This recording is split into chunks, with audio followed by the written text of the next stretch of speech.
A little brief intro and we will hit the ground running. Sarah, whenever you're ready. We're good to go. We are good to go. Hey, everyone. Want to thank everyone for coming here today. Sona is very excited about this panel. I want to explain who and what Sona are for folks that are watching that are not familiar with us. You might be here because you're friends with Marcus or Leila or Stephen or Vernon or Brian. Sona stands for Songwriters of North America.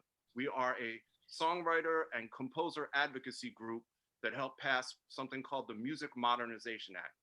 We fight for the rights of composers and songwriters looking for an equitable wage in a digital age. That's our whole thing. And, if you want to learn more about who and what we are, go to wearesona.com. And now, without further ado, we are going to start Black Excellence in Music and Culture, the panel featuring the best group of people I could think of to put together for this. But before we start, I want to say one thing before I introduce the folks. Every month is Black History Month. The American music experience is born out of and completely created by the Black community in this country in the 20th and 19th centuries. Leila, you specifically posted something so important today that I thought was really salient. And today? You did, believe it or not. Wow.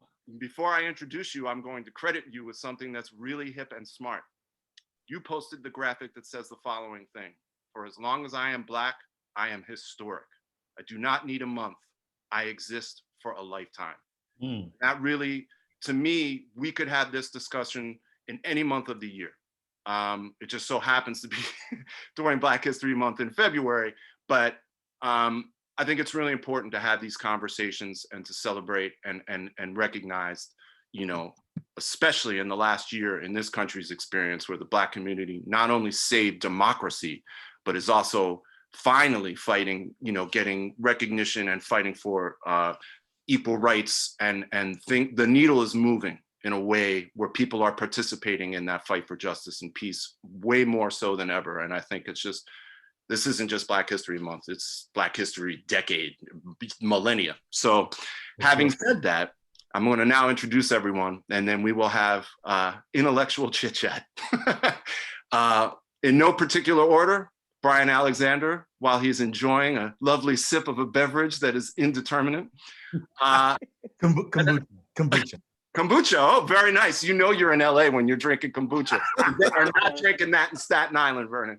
And you're also, when you're trying to not drink during the week. Fair enough. Well, Brian Alexander Morgan, yeah, you are, for folks to know, sorry, this is all off the top of my head. I am not a presenter. Brian is a songwriter, a singer, a musician.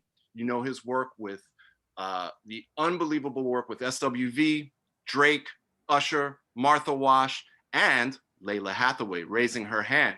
And furthermore, if it wasn't for Leila Hathaway playing Portrait of Tracy by Jaco Pastorius for Brian Alexander Morgan, we would not have the composition Rain, which was a massive hit in the 90s and a beautiful song that uses a portion of Portrait of Tracy, not the whole song, as some people said earlier today. By the way, putting lyrics to the entire song of Portrait of Tracy would be impossible. And that leads me now to the lovely Leila Hathaway, who Brian worked with on her first album and her second album. Second album. Was that your second album? I'm the worst. I'm not even prepared. I thought it was your first single. So I'm very sentimental and emotional about my connection with Leila, because Leila is the daughter of Donny Hathaway, legendary singer, songwriter, and producer. Our fathers worked together. And I first met Leila in 1989 in the lobby of Berklee School of Music. Wow. And in my subtle as a cry for help manner, as Marcus is familiar with, I ran up to Miss Hathaway and said, oh my God, you're Leila Hathaway. We need to be friends. You worked with my dad. I mean, our dads worked together. And we have been friends ever since. She was a little scared and thrown off. But Leila is a lovely human being who the next time I saw her, gave me a big hug and said, I am really glad to meet you. And I'm glad that we're going to school together. And she's won 5 Grammys since then. Wow. Is the voice of her generation and is one of my favorite musicians on the planet. I'm so excited she's here today. I know that Zoom panels are not her favorite thing. So thank you for joining us. Thank you for having me. Thank you for having me. Moving on, Mr. Stephen Ray is the only person on this panel that can say that in high school, he worked for Sammy Davis Jr.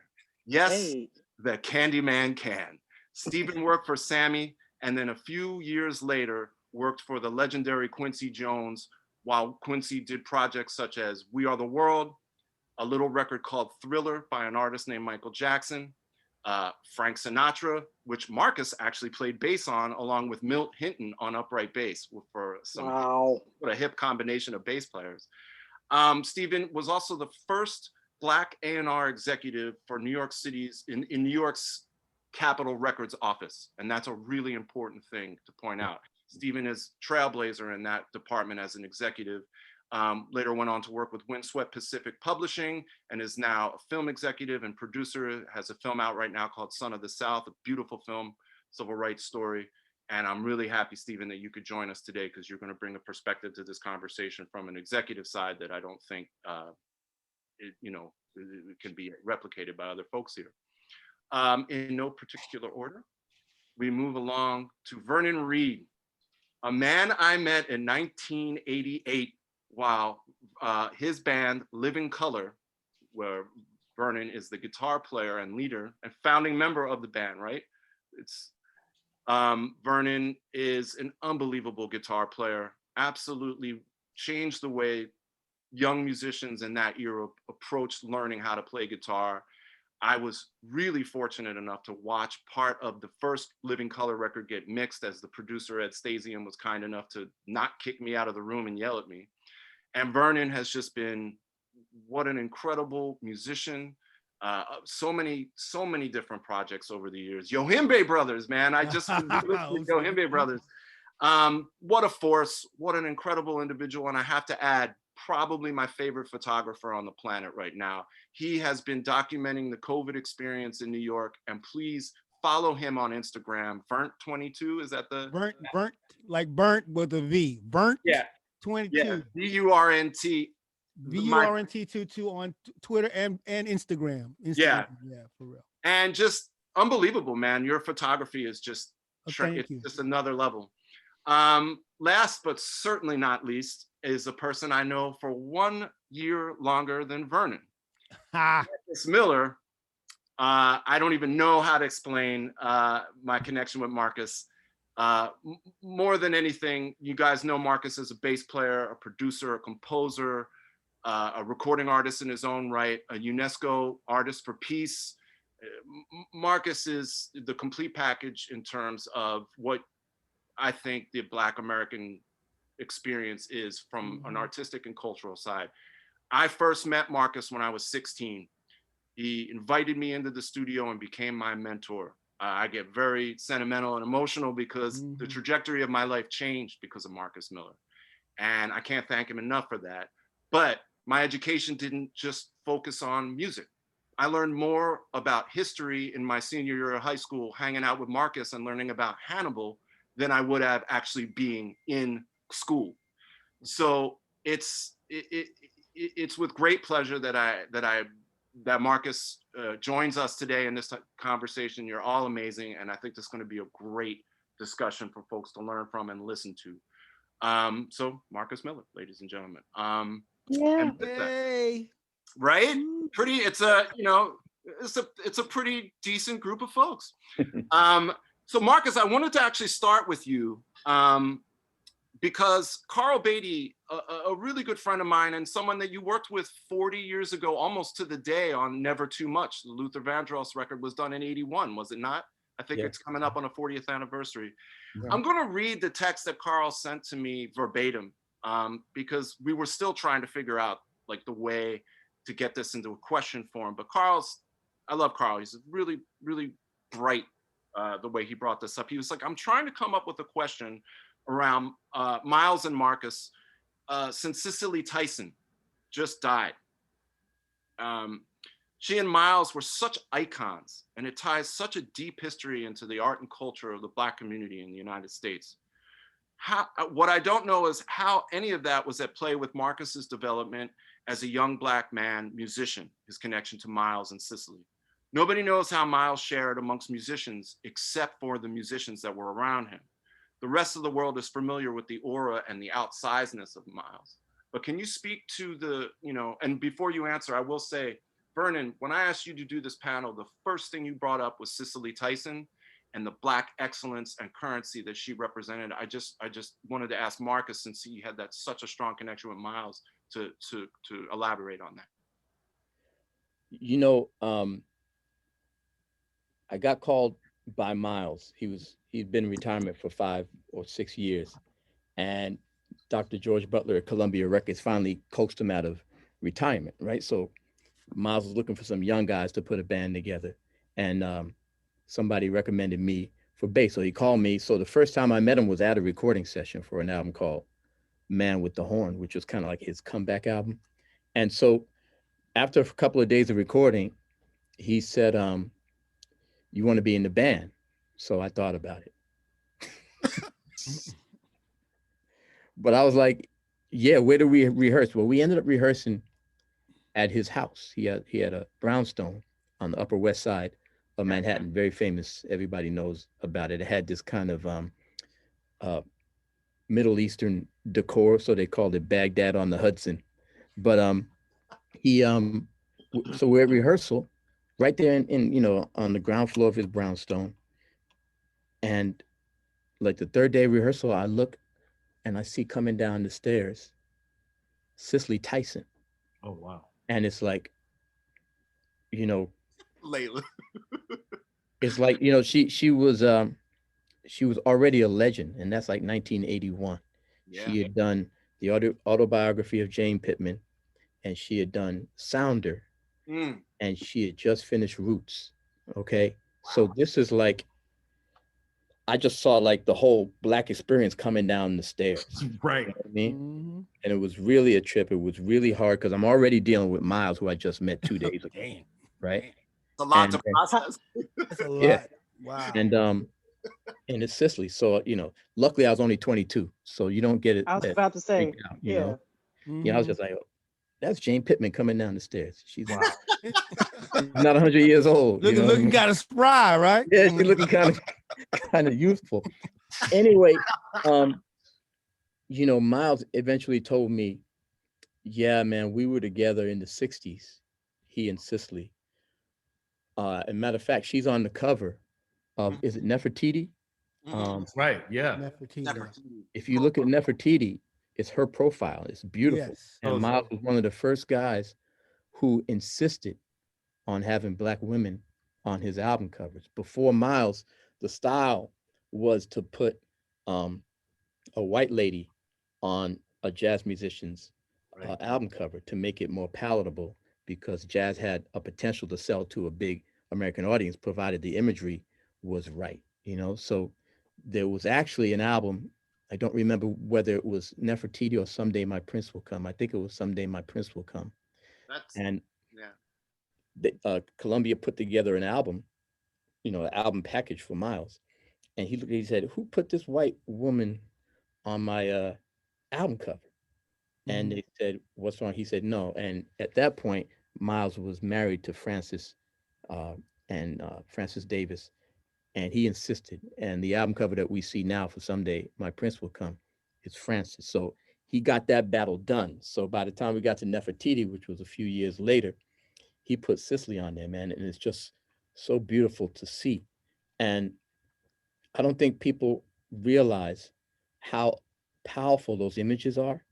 You know what I mean? Particularly to young people, like when you're a kid, you don't really know what beauty is, I mean, there are certain probably proportional things that we all are attracted to, but usually, you see your mom see somebody on TV and say, oh, she's beautiful, or you see a magazine, you know what I mean?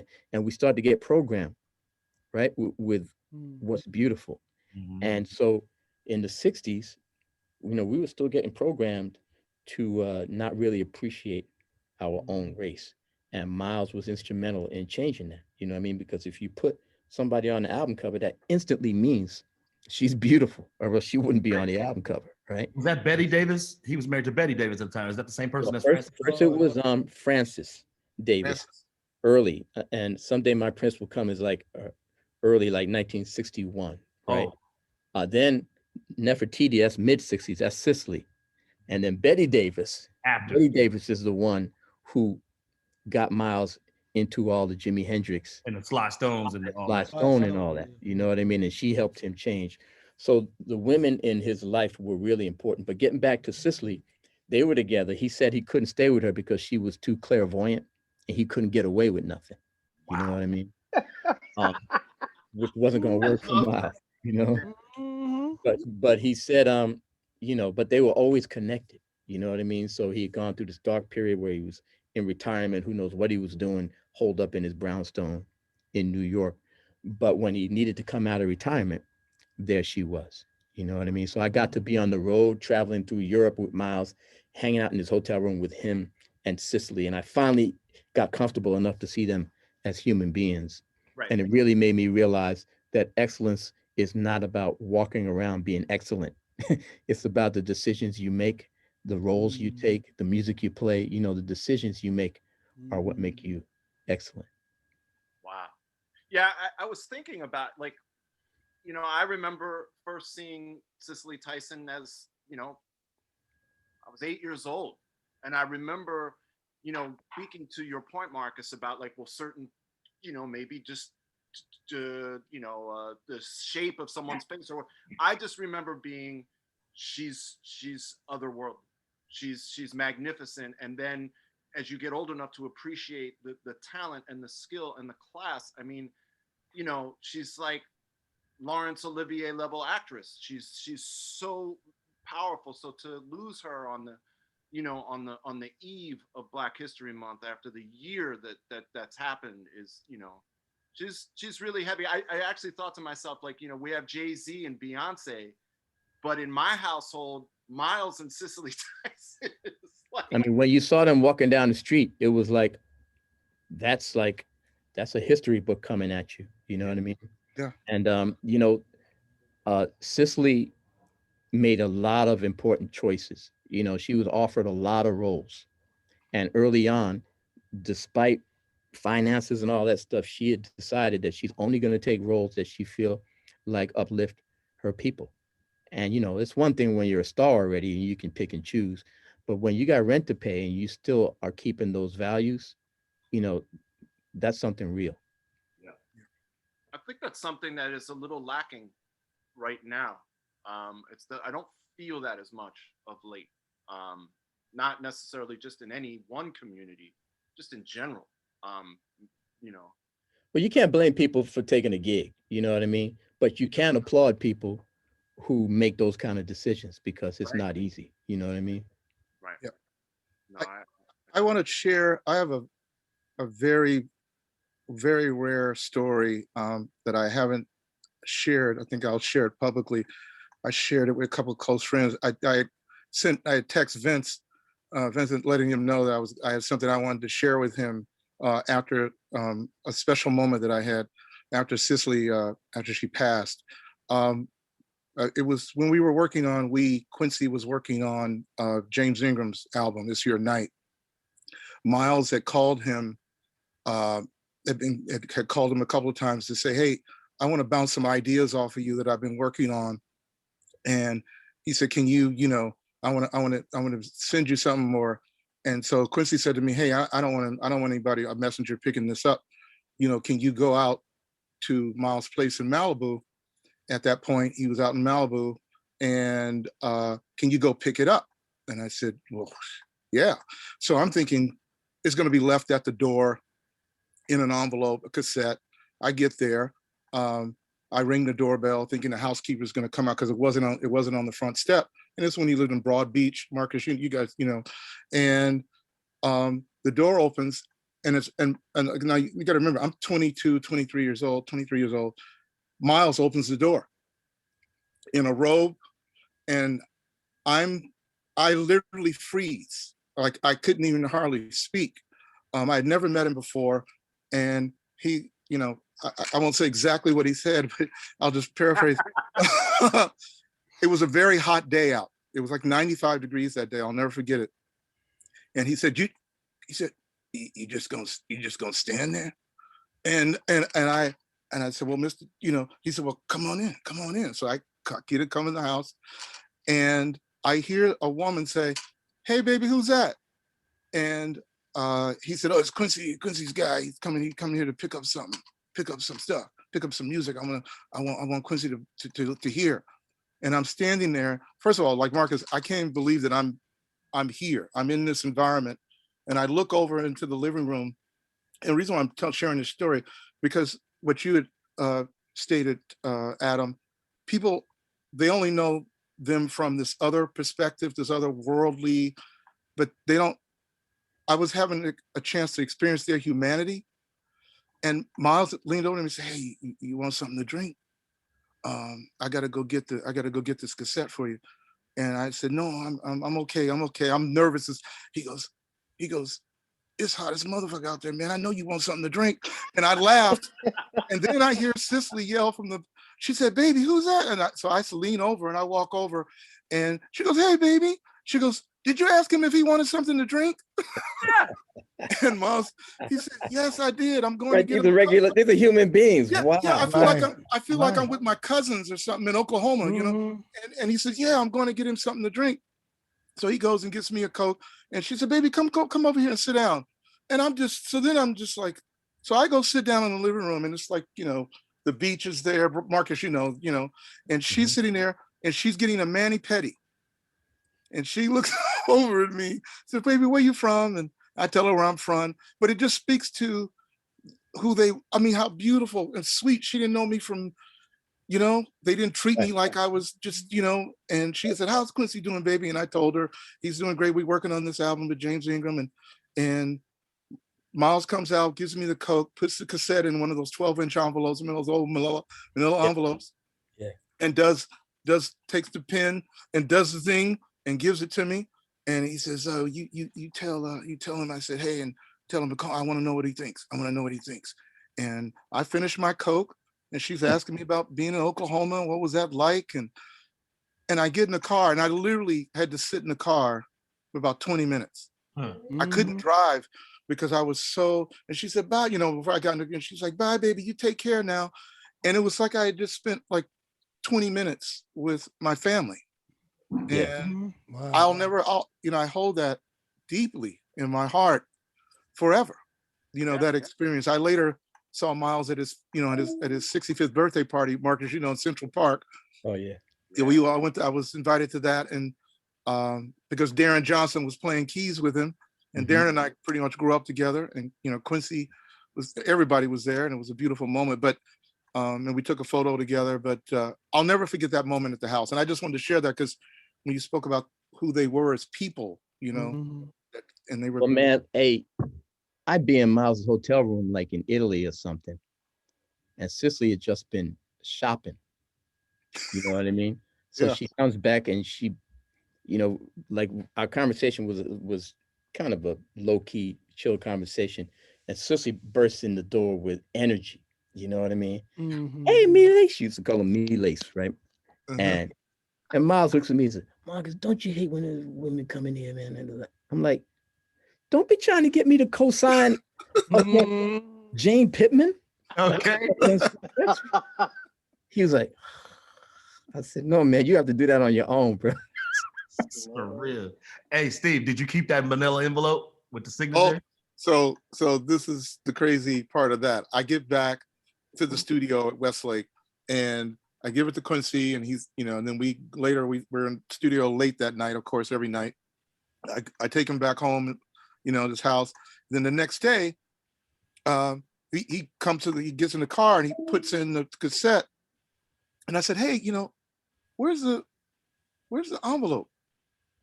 You don't have the envelope?" He goes, "Oh, I don't know." I said, "What do you mean you don't know?" He said, "Oh no, this is an envelope." He couldn't find it. Oh, man. The housekeeper threw it. Yeah. So you know what I went through, Margaret? I was going, that was an original Miles work that he signed. But to him, Quincy, he's like, "I already own his art. It's a manila envelope. I don't need to." And I to this day, I have very few regrets, but that's like, I should have just given him the cassette.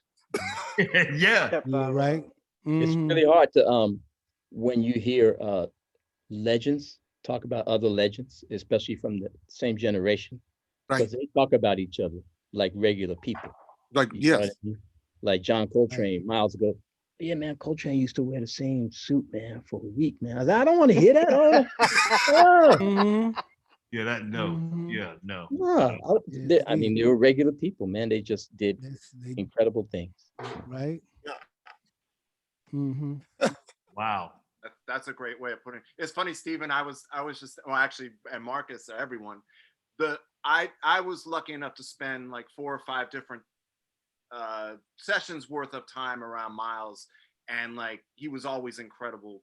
But the first thing he ever said to me was, we were eating dinner, and he was telling like Red Garland stories for like an hour, the best stories ever. And for anybody who doesn't know who Red Garland is, just look him up. It's unbelievable piano player. Mm-hmm. But we were eating, and he looks over at me, and I'm sure he doesn't know who the hell I am, and he goes, "Want some spaghetti?"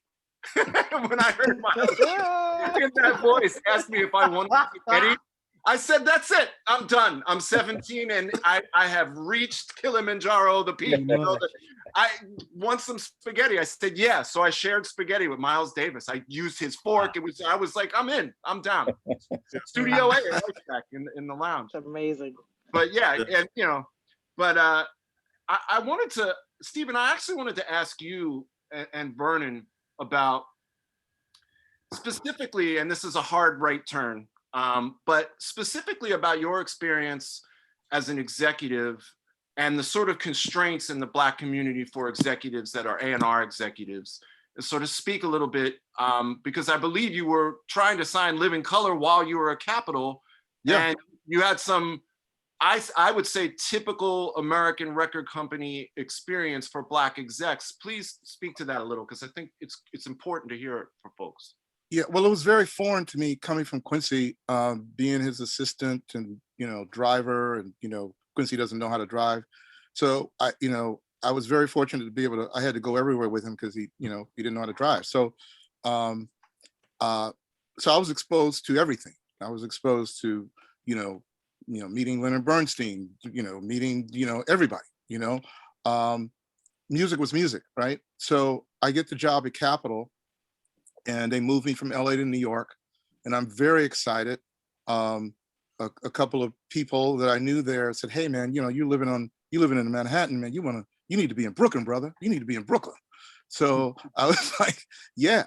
So I actually met Vernon that year in '86, but I knew of him when he was doing the Bill Frisell records, with him and Bill, a guy named David Breskin, Vernon. Yeah.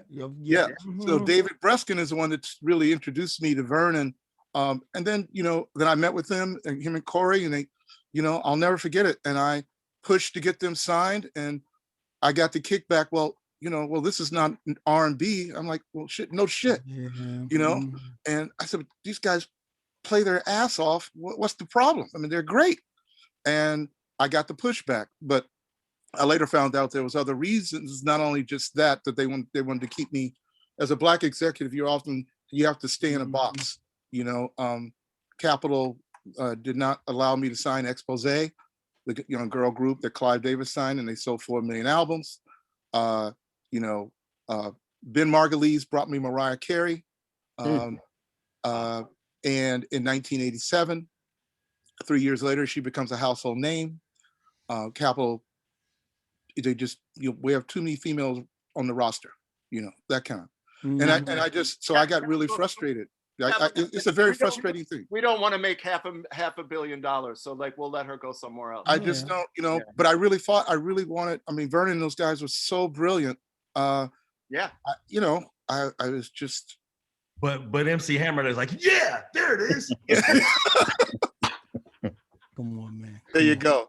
He sold some records. But Vernon, actually, to speak to the experience of you guys end up signing with Epic, right? Was your A&R exec Michael Kaplan? Michael Kaplan, yeah. That's right.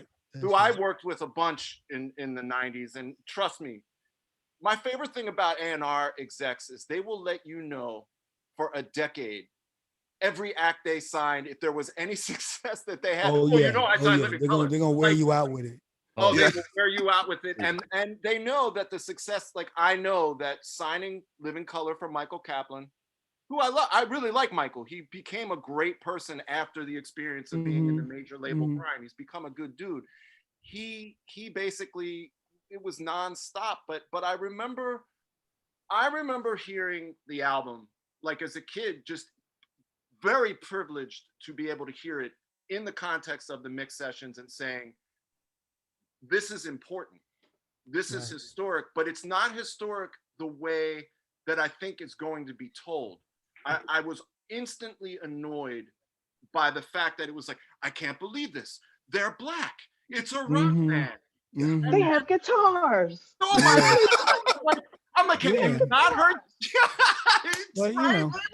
I'm like, guys, where's the memory of this business? Jimi Hendrix and like. Yeah, but that's like, you know, I mean, really, this is all of a piece of the role that Blacks are supposed to play. There's a role that we're always supposed to play.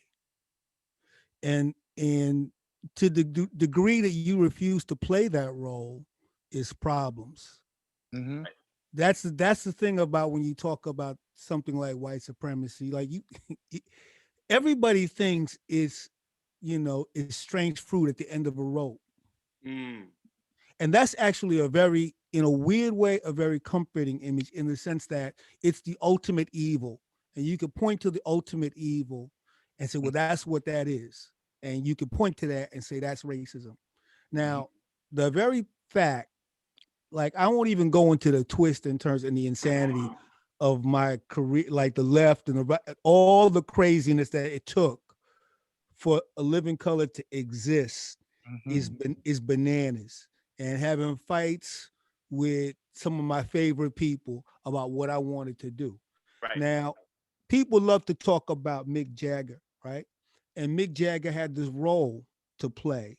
Like we kind of got into the scrimmage and we started to build our audience, our own audience in the clubs. And time and again, you know, folks will come like Steven, you know, people that they hear it, they're down. And they're constrained because of the structures above them. And then I went through this a couple of times, man, with the demos. Like, yo, it get to a level and it'd be like, nah. And this, you know, and so the point of the Mick Jagger thing and how that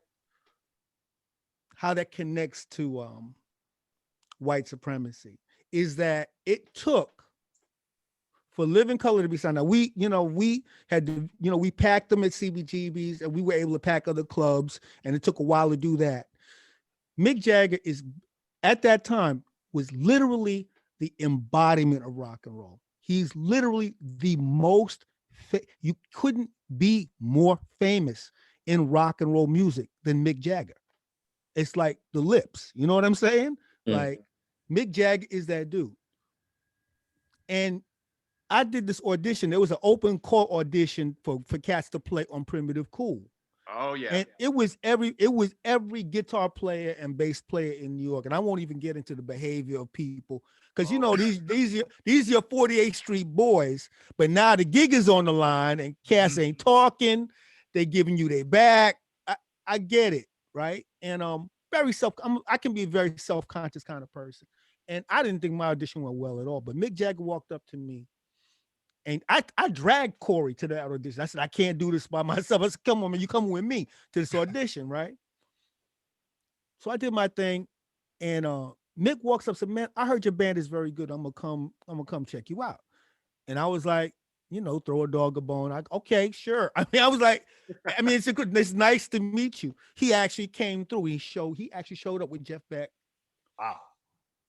And that's a whole crazy story. But my point is this.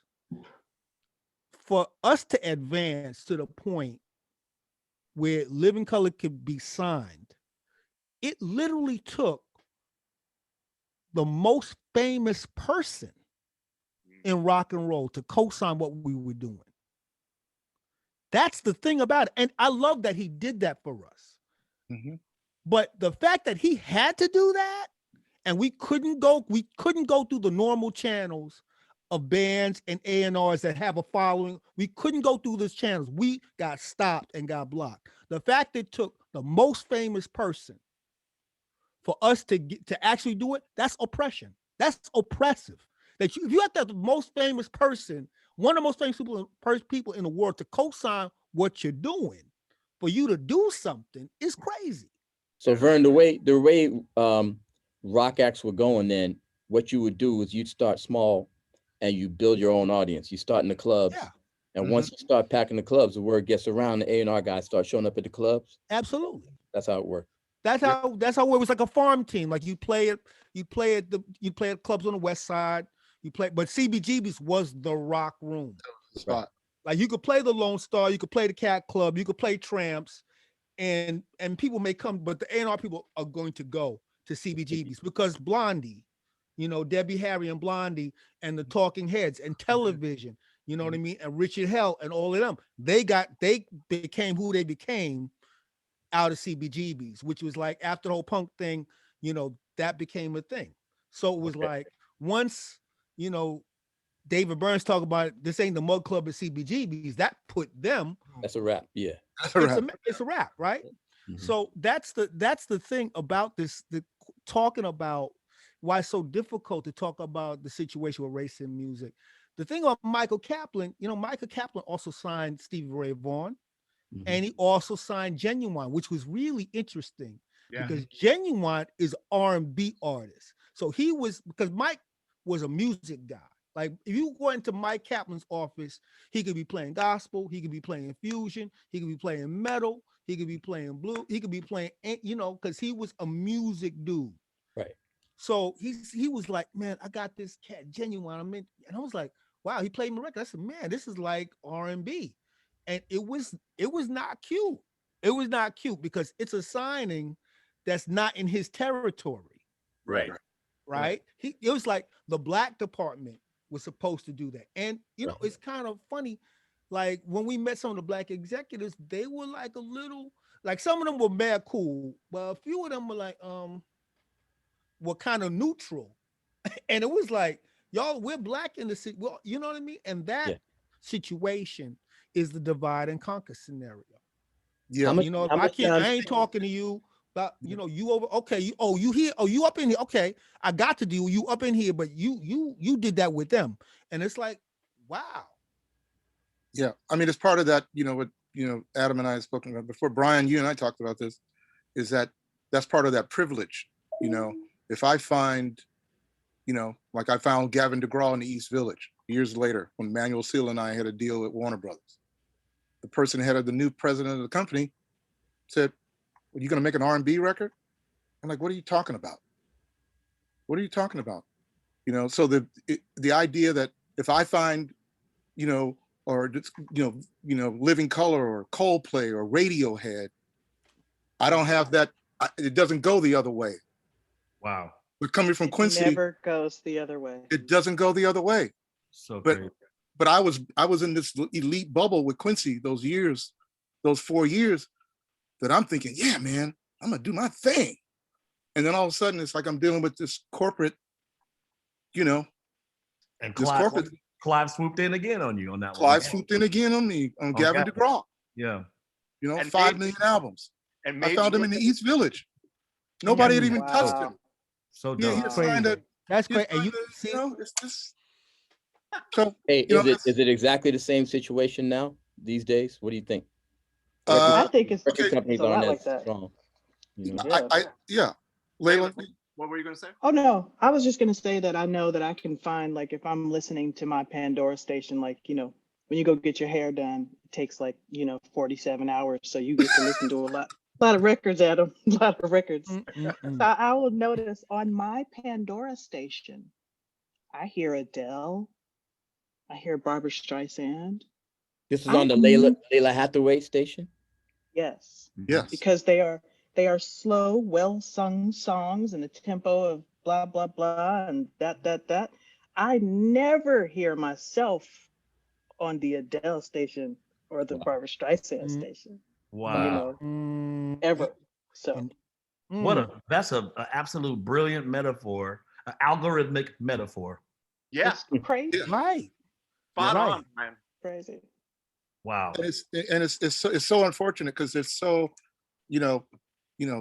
popular music and culture, as we all know, was created by us.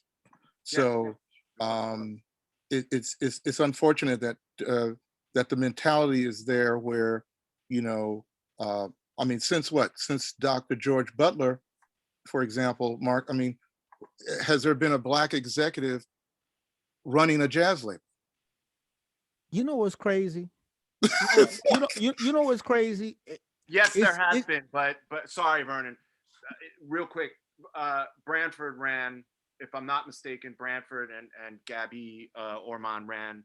I mean, the answer is really no. The quick answer is no. But Right. Branford Marsalis ran us, I believe, ran Sony for a very brief hot minute. The Jazz, That was like Columbia. that. Yeah, but but but the you answer is no. The Yeah. answer is no. Sorry, Vernon. to speak to Steven's frustration, and you know, here's the other crazy thing that people don't forgot, or maybe they don't know.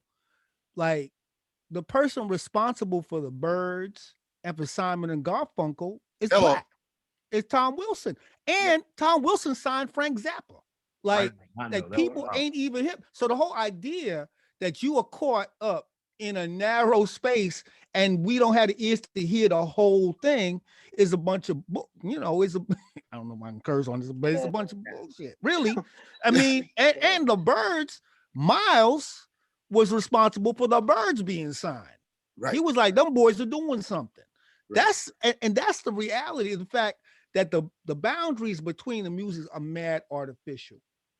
Hey, Right. Vernon, Vernon, how when y'all first hit the scene, you had to go out on the road, you had to do all these interviews. Mhm. What proportion of your interviews was you justifying Oh, the dude. fact that y'all were playing rock?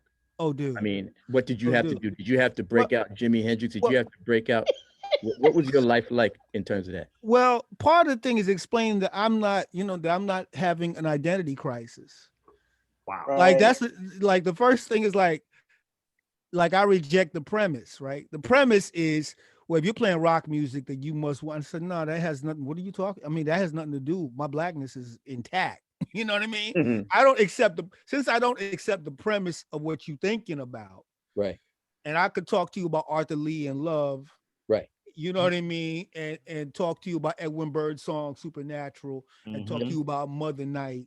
And you know what I mean? I play with both And of them. talk to you about war, and talk to you about, hey man, you know, one of the biggest scandals going is the fact that Ernie Isley kept the Hendrix sound alive on pop radio. Listen, Right. the Isley brothers cut, you know, Ernie Isley dragged the Isley brothers from the first half of the 20th century to the second half. Because what happened was, you know, that Who's That Lady was a bossa nova. Who's That Lady originally by the Isley brothers was done as part of the bossa nova craze. And it was Ernie The that bass line is a bossa nova bass line, Vernon. Boom. right, Yes, sir. right. Ah. That's where it came from, right? Right. And Ernie dragged the older brothers kicking and screaming because they were like, "What you trying to do?" And he's like, "No," and that he kept that sound of rock and roll guitar. It was on the radio, on the charts. Who's That Lady? Fight the Power. Now go to any Guitar Player magazine in the 70s and find the Ernie Isley cover. Find the cover of Ernie Isley on the cover of Guitar World or Guitar Player magazine. He had hits. Now it's not like he's important. He had hits. Right. And he was completely blocked. That's what I'm talking about. It's like a 4-minute solo on Who's That Lady. It's incredible. Right. Incredible. Right. It's incredible. I And think it's like the biggest Yeah. insult is that the audiences get it. They look at Layla's shows, your shows, Living Color, all the SWV shows. They are mixed in every way. Mexican, white, Asian. I saw the SWV 3 times at the Greek in the last 5 years. Those audiences are so incredibly mixed. It's not just a Black audience. It never was. Those records, you can't go #1 with Weak without having white people buy it. It's just as simple as that. That's just not. So then when you see the shows this many years later and the crowds, all those white people are there and they're like, that's their shit. They know that from college. They know, you know what I mean? It's like, oh my God. It's amazing. So it seems like the execs need to catch up with the audiences. And I think that the internet is helping that part of it. Right. It And is. hip hop Because they've been taken out of the loop. and it's a little even less with hip hop. I mean, the audience for hip hop is so clearly suburban, you know, Right. So that Yeah. nobody can argue that. I was shocked. I was shocked some years back when I went to go see Little Dragon, right? Like I went to go see Little Dragon in New York, and the audience was, I was like, wow. Because I was just like, yo, man, I like this band. I'm gonna go check it out. And then I was shocked at how many folk were in the audience to see this band. I was like, wow, y'all are digging this too. You know what I mean? And it was hipsters, it was black folks, it was Puerto Ricans, it was, you know what I mean? It was an amazing mix of people because Yukimi Nagano got it. Like she's got that thing, and it's a great little band. And next thing you know, they're showing up on Big Boys Records. They're showing up in these places because people, we're attuned to the real thing. Whoever the identity of the people, if we hear that thing that we're looking for, soul, we're gonna respond to it. Right. I think it's just a matter of time, and it doesn't move like inside of a generation. It's like one generation feels this way, the A&R people a certain way. Next generation, you can't change these people. You know what I mean? You got to deal with their kids. You know what I mean? And deal with their kids. You know what I mean? That's how it seems to me the reality of change happens. But there is a gaslighting that will happen until the last day. Until the last day of the earth, there will be someone to pee on your leg and tell you it's raining. There will always, like the fact that a black man is playing the guitar, it blows my mind because we influence everything. That's a given. We already know. It's just popular now for people to say cancel culture. That's our shit from TikTok. I mean, there's so many little, now we say baby mama. Now, I mean, there's so many little things from our culture. Exactly. Right, that just get co-opted over and over again. And it's funny to me, like when I look at the R&B charts and I see like Justin Bieber is upset because he wasn't, not his record, he set out to make an R&B record and he wants to be recognized for that.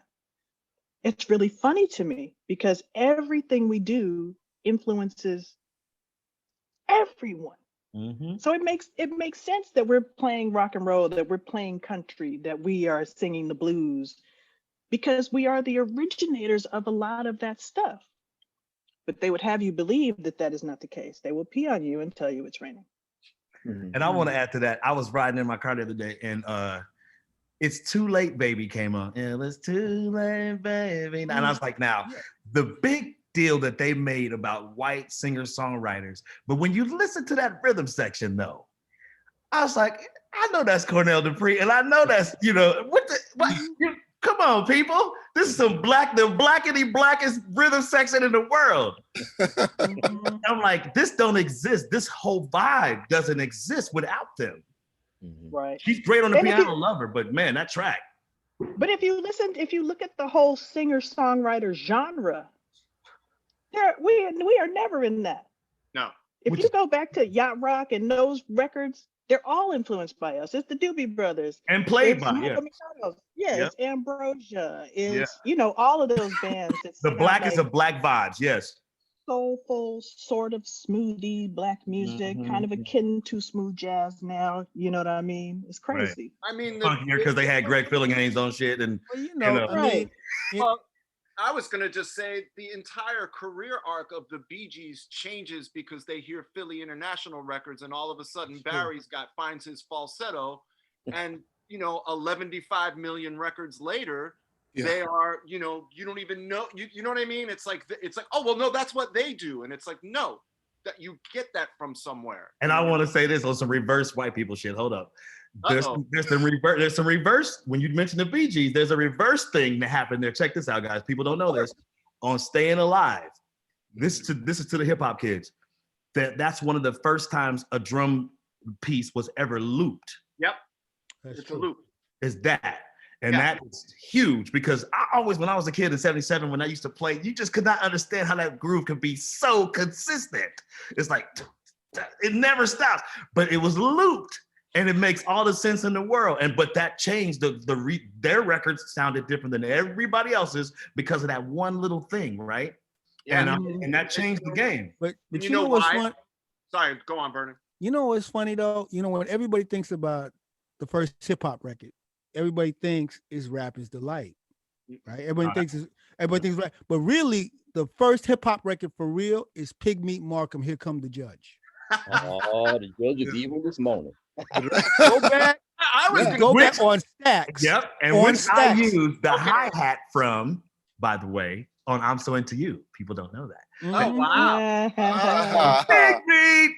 Here Here comes comes the beginning. I thought you were gonna say like Oscar Brown Jr., like Nope. Mr. Brown goes. Oh, to and work. it was Right. cool. Nah, That's because the right. people want to talk about Doriella DuFontaine and all that, the players rhymes and the players rhymes, all that. That's dope, but it's not like No, the I- backbeat rhymed in cadence. That's Here Come the Judge, Good point. Yeah.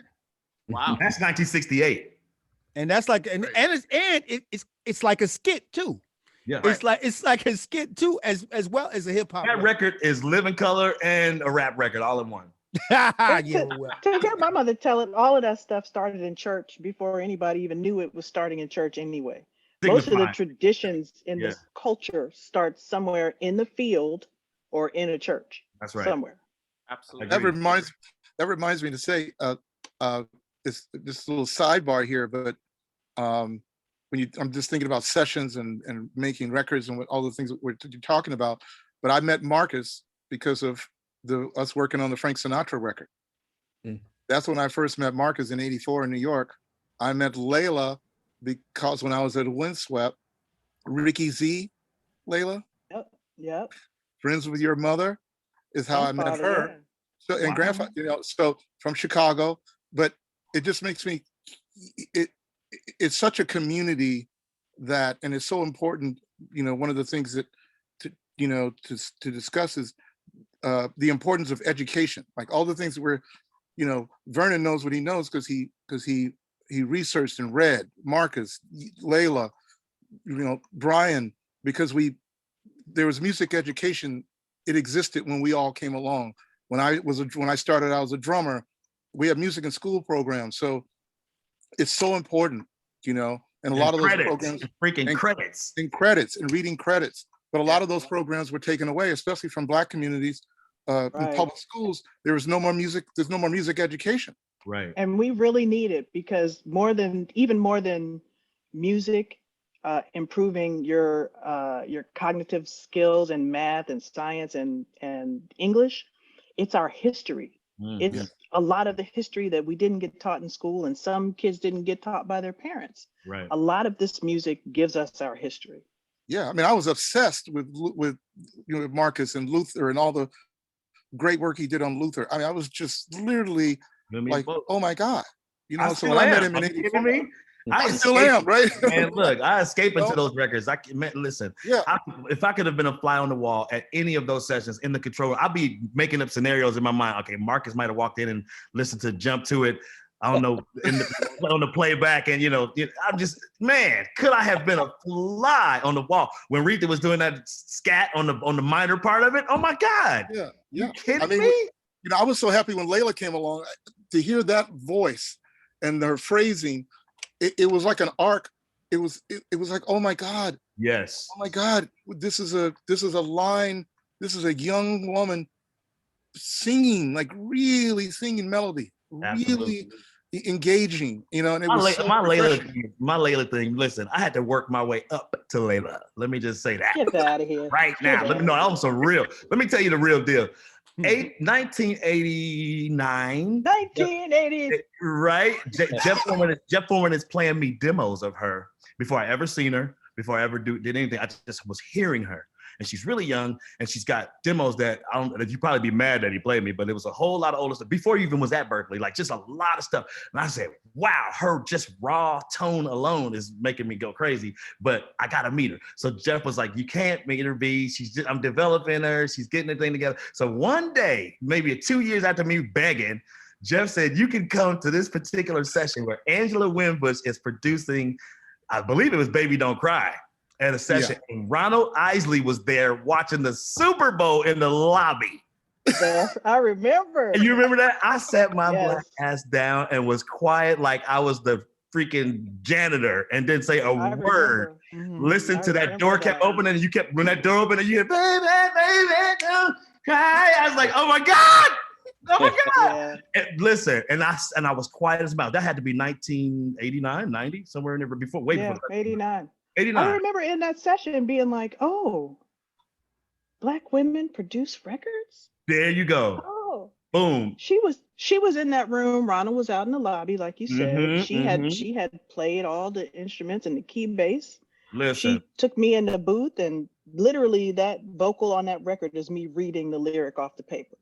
Wow. But to be in the room with her, just it sparked so many things for me, because at that point I had not seen such a thing as Wow. that. Yeah. So that was a lot for me. And I knew enough to shut the hell up and be quiet and sit down and listen and look.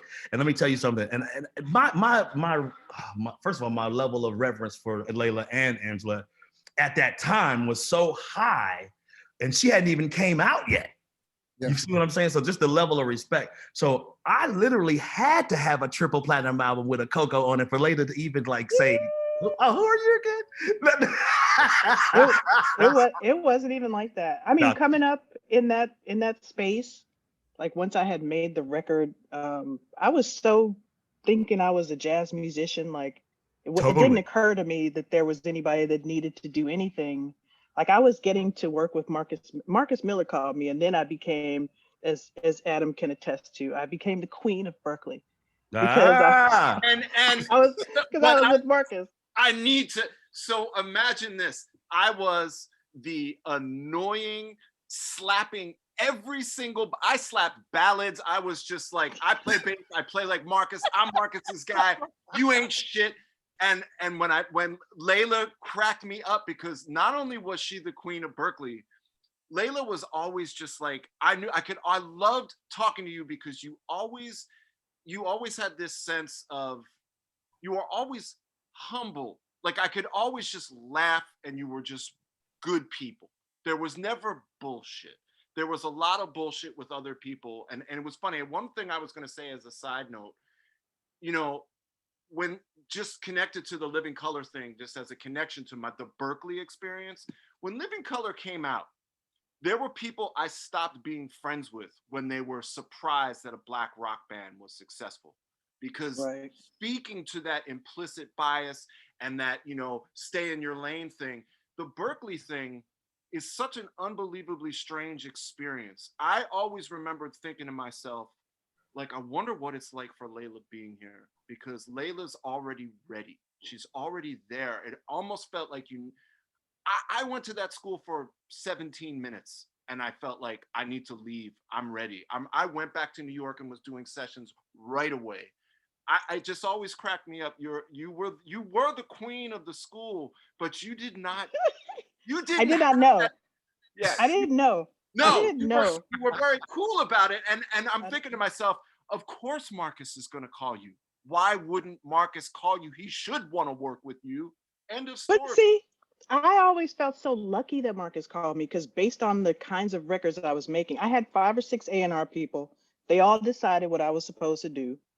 And the fact that he could hear me through those records was astounding to me. And I'm, forever, that changed the course of my life and my education. He's only changed 2 courses of lives in this panel. It's yeah, Marcus, very subtle. Yeah, big time. I mean, and I'm loving it. I think it's the most amazing thing. And listen, I knew when I heard, all I had to hear Leila say was, "I love me some Coco." And I was like, well, shit, if you love her, that's me. Shit, I'm in there. Yeah, here we go. And guess what? Let Me Love You, that record, I'm going to tell you right now, when I play it and I listen to Leila and I go back to the day that she cut it, I don't care if I ever record her again. That moment and that moment in time, a moment, if you will, was forever. And I'm so thankful to you, Miss Hathaway, for that. Thank you so much.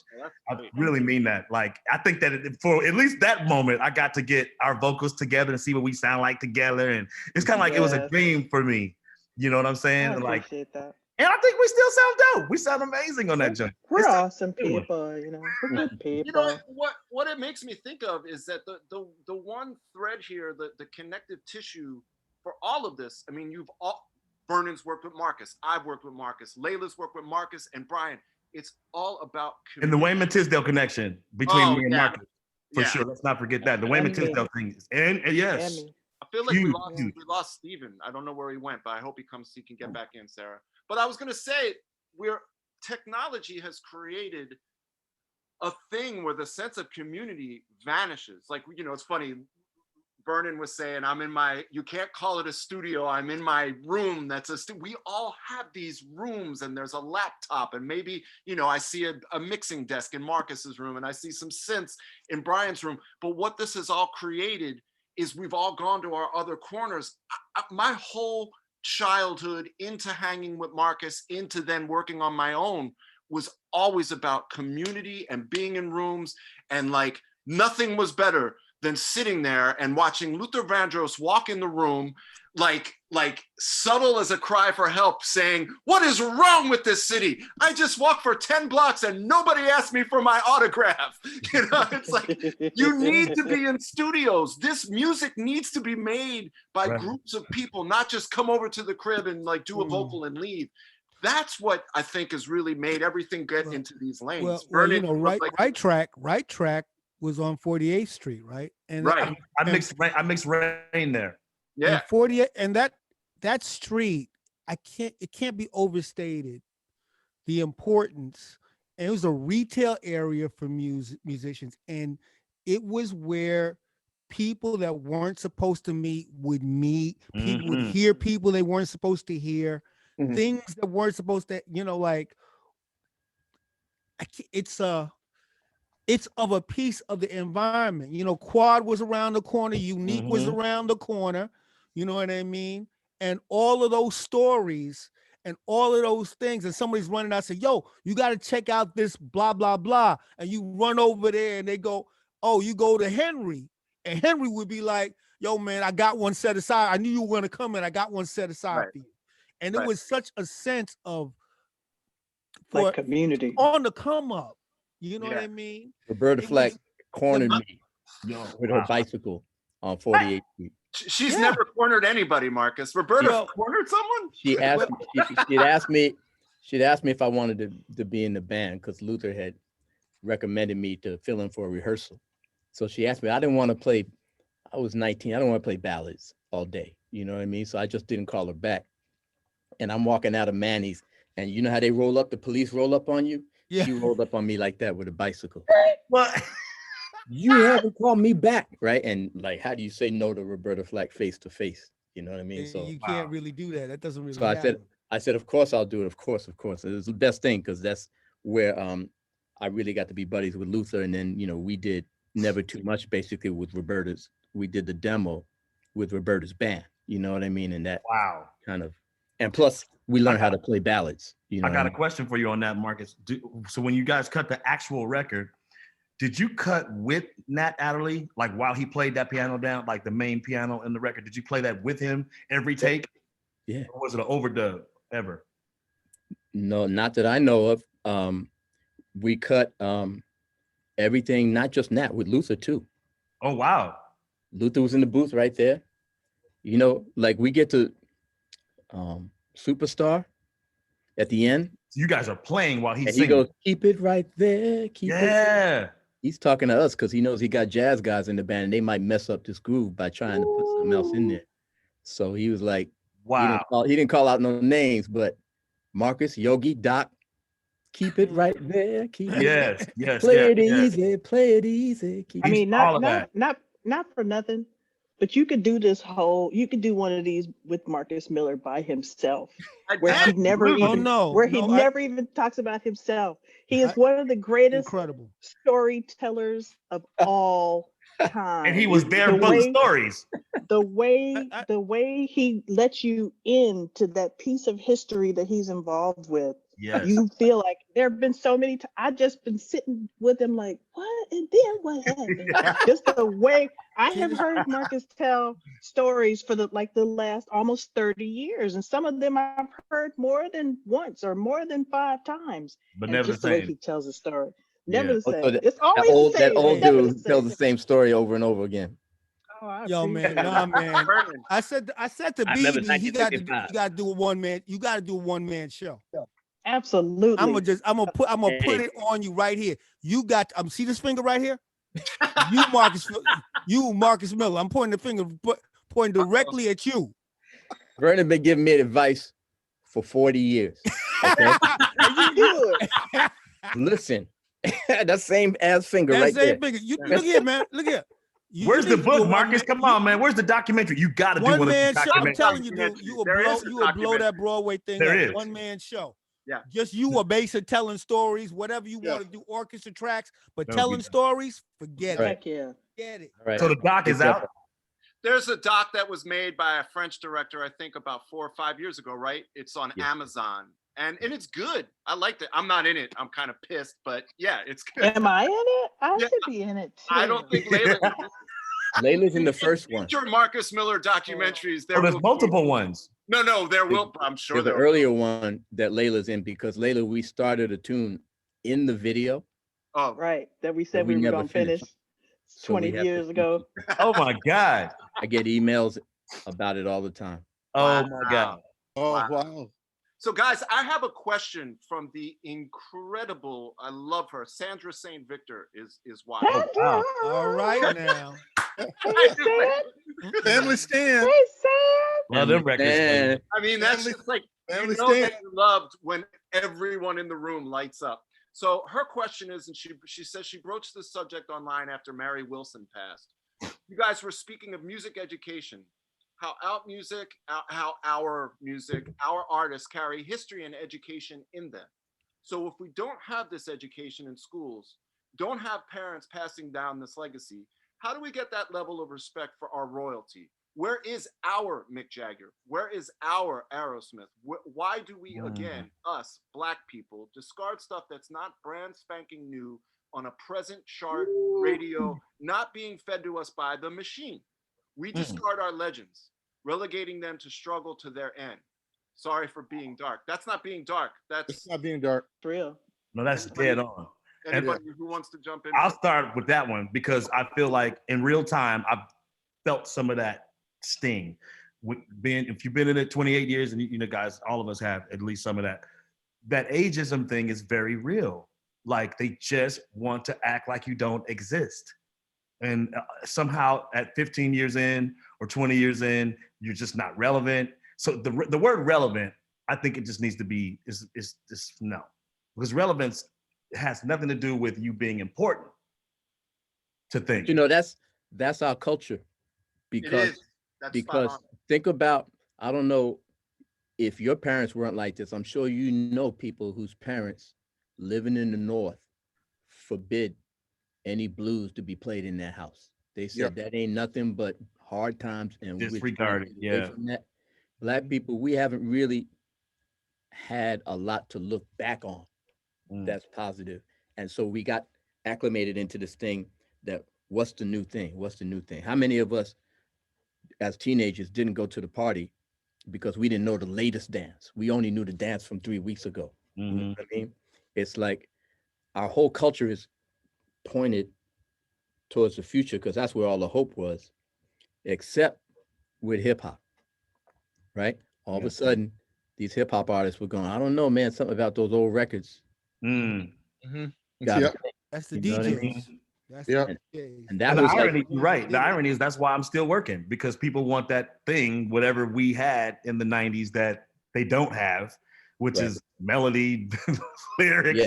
not Yeah. the same cadence over and over yeah, and over. 'cause you can put some music in here.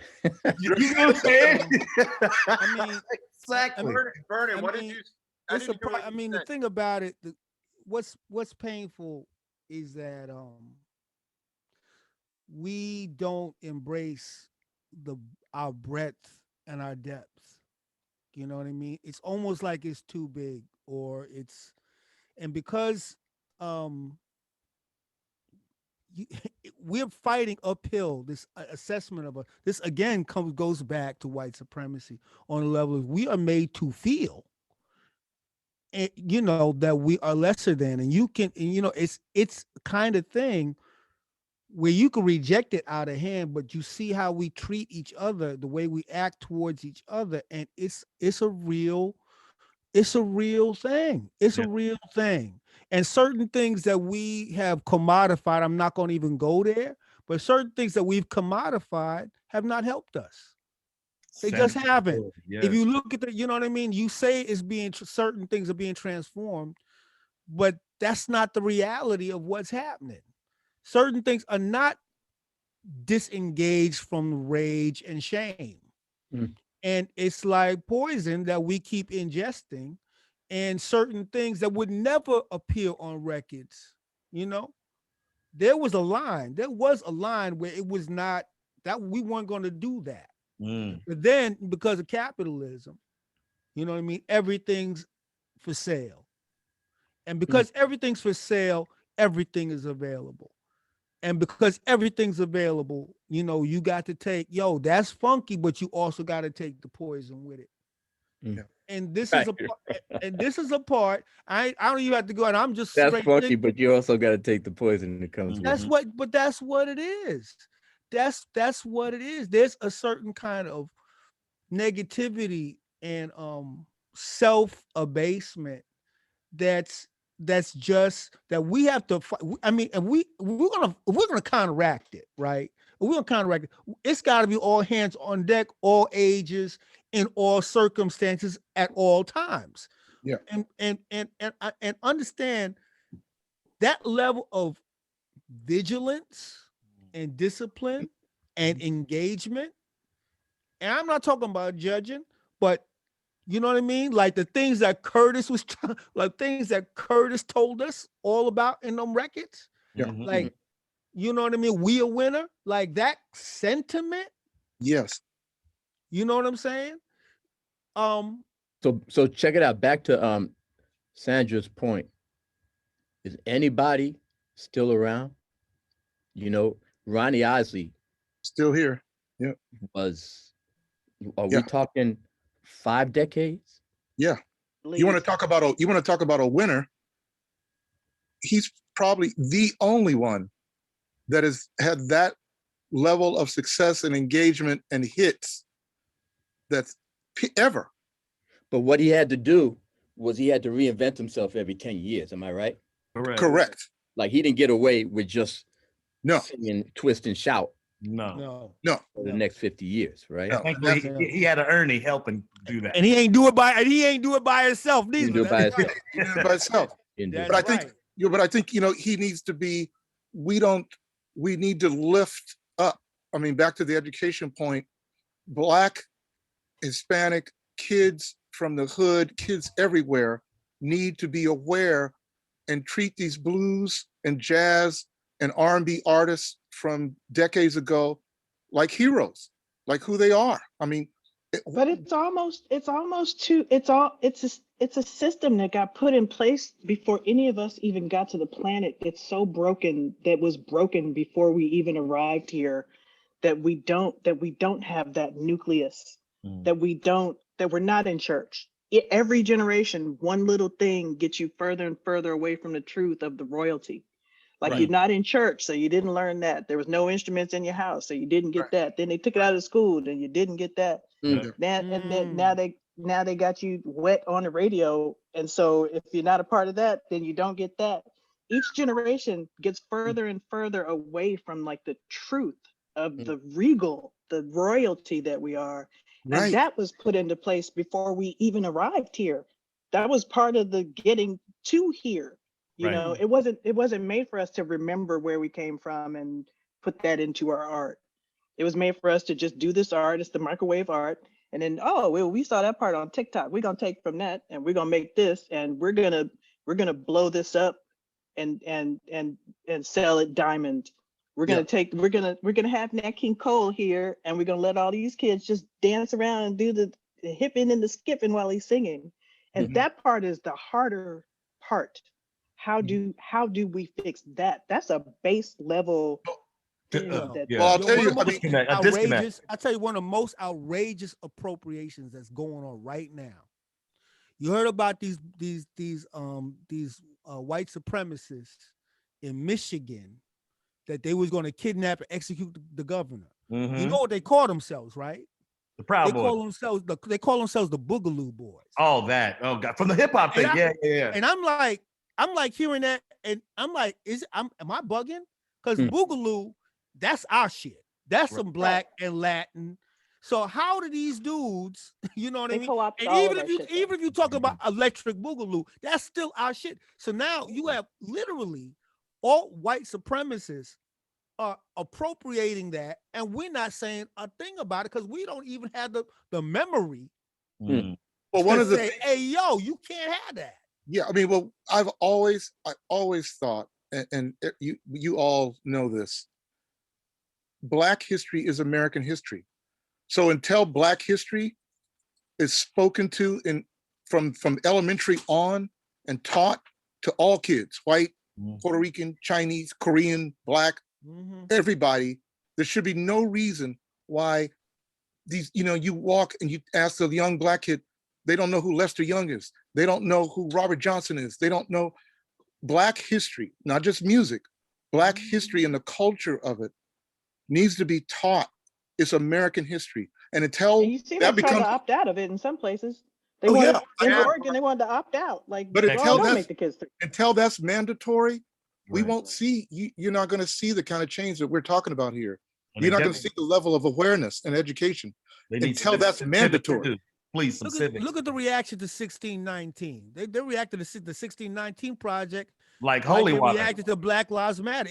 Bro. It's like they couldn't stand it, they can't say it. Now they talk about try to talk about the 1770s. Come which on, was man. ridiculous, insane. It's ridiculousness, because they can't attack the scholarship. They can say, yo, well, it's like, well, that's not da, da, da, da. This is like, it's research. It's Yeah. the facts are what they are.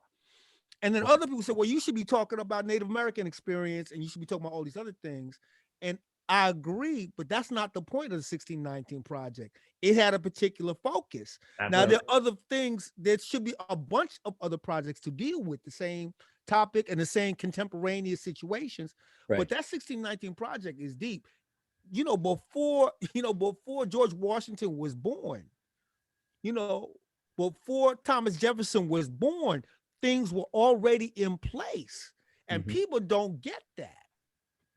Until something like that comes up, people don't understand the context for what Hamilton was about. Right. For real. Right. Can I But say- it's popular. Yeah. I just want to make, it's funny, Sandra, I love that Sandra asked, where's the Mick Jagger and where's the Aerosmith? Well, when you have James Brown, Sly and the Family Stone, Mahalia Jackson, Bessie Smith, I mean, Sam Cooke. I could go, honestly, Vernon Reed, Brian Alexander, Marcus, when you have the Louis Armstrong, Miles Davis, John Coltrane, Marvin Gaye, where's the Mick Jagger? There's 75 way better artists than Mick Jagger. Tina Turner. Jagger's whole thing. I know what you meant. I know what you meant. Marcus is like, Adam, calm down. My thing is, as a witness to this, and this is why I wanted to have this conversation. It's like Pat Boone and Little Richard existed at the same time. Yeah. If you chose Pat Boone as the guy that you were into, the conversation ends. That's it. It's over. Right. That's where you're Mick Jagger and your well, you got to talk about a Sister Rosetta Tharpe because honestly, Sister Rosetta, like Richard Penniman, Little Richard was her protege. She used to go to all her shows. And point of fact, Sister Rosetta Tharpe, you need to talk if you're going to talk about Chuck Berry playing guitar, you actually need to talk about Sister Rosetta Tharpe in the same breath. Because she was bad as hell. You hear her, as a vocalist, as a guitar player, she's bad as hell. And the thing is crazy, I only heard of Sister Rosetta Tharpe's name in the 2000s, for real. Coming up, people talking about her. Through the 80s and the 90s, she was a major star in her time. And a lot of women got lost. People can vanish without a trace, and you won't even know nothing about Layla, it. that's a great point. A lot of women get lost. All the women get lost. Absolutely. Black artists, they particularly at that time, like you were Black and a woman, like, oi. Yeah. And she had broken the barriers. She had done the work. It's just that history didn't do the work to continue her story. Yeah, they're trying to raise money now to bring her life story to Broadway. It needs. Oh, wow, that would be amazing. Yeah. They did a run in London. They did a run on the West End, and but they're trying to bring it here in the States. So Yeah. Wow.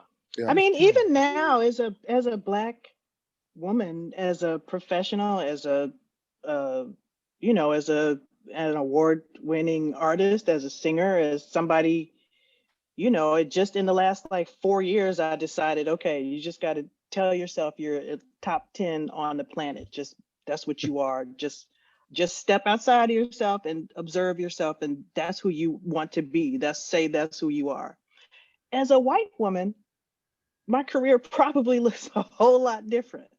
I don't know, if Taylor Swift is singing chords, I'm certain, I feel certain that I would see it in a lot of places. That the ceiling is still there. The ceiling is still there for people of color. It's kind of always going to be there. We're going to do what we do, and we understand what we do here, and we're all musicians, and we're all on the same, we're all talking together. But there is a ceiling, and you can only go so far. And particularly as a woman in this industry, you can only, there's only room for like a couple of girls at a time. It's very What interesting. was also deep is that, we're trying to change it, but for decades, Black musicians recognized it and they worked within the system. Like a great example is Full Force, right? Full Force, great band out of Brooklyn. They started producing white boy bands, right? Bow-legged Lou. They said, I tell you what, let's give America what they want, but we're going to be the ones behind it. You know what I mean? And you talk about all the musicians. Like there was a studio scene, in New York and LA. Yeah. Plenty of Black musicians working. They just knew that the face of this thing has to be a face that America feels comfortable with. I mean, that's the entire smooth jazz industry, really. You know what I'm saying? Yeah. Yeah. They're like they're like really finely tuned basketball teammates. It's hilarious. It's like one of the crazy things. It's like Malcolm X told a story about like when he was a hustler, he had a little gang, and they would go into a department store, and four of them would go into 2 black guys and 2 white guys. And the 2 black guys would go, they would walk through the department store, and the detectives would follow them. And the white guys would rob the place blind, and they would meet later and divvy up the spoils. Now that's just making racism work for you. We You used know to what I send mean? Adam Dorn. We used to send Adam Dorn downstairs to hail a cab at the end of To a get the session. taxis, yes. My Hey. favorite thing was Sugar Bear from EU. I would just be on the corner. I'd get a cab and would be like, hi, open the door, and I'd say, "Have a nice trip," and I would just put it in. And it was so disgusting to me that I had to do that, and I did it with joy. Adam and I talked about that. That I had Capital had to start a car service for me to pick me up, and because I get out of the studio, I get out of Unique Studios or any of those studios at 2 a.m. A good studio to get out of, by the way. And I'm standing there, and I'm a fashion head, so I'm standing there, I'm pressed, as Billy Eckstein would say, and I can't get it. I don't look like I'm going to, You can't get nothing. I can't get nothing, and I'm holding my hand out, and finally I got so angry I called Capitol the next morning when I finally got home at 3 a.m. in the winter, and told them, look, you guys are, I'm in charge of a lot of money here. I have a lot of responsibility. You got to get me a car service. And they did. Yeah. But Well, the thing is, like, education is everything, because I really started putting a lot of thought into the cab in New York thing. And the drivers are a lot of immigrants who just got there. And they go to the garage in Queens where the cabs all congregate. They talk to everybody like, what do I do? What do I do? And they say, look, man, don't pick up any brothers pointed uptown. You know what I mean? You're going to do blah, blah, blah, blah, blah. This is how they get initiated. You know what I mean? Right. So I heard that story. Yep. So they're just following the rules. That's why we got to, when you say, what can we do? We got to find a way to create entertaining history. You know what I mean? I do a show on Sirius XM because one of the things that got on my nerves about jazz is that nobody understands a lot of it. You know what I mean? People, it sounds complicated. And if somebody explains it to you, they usually explain it to you in such a boring ass way that, you know, it sounds like what? It sounds like medicine. You know what I mean? But the people who hit me to jazz, they were so excited and entertaining in the way they told it Mhm.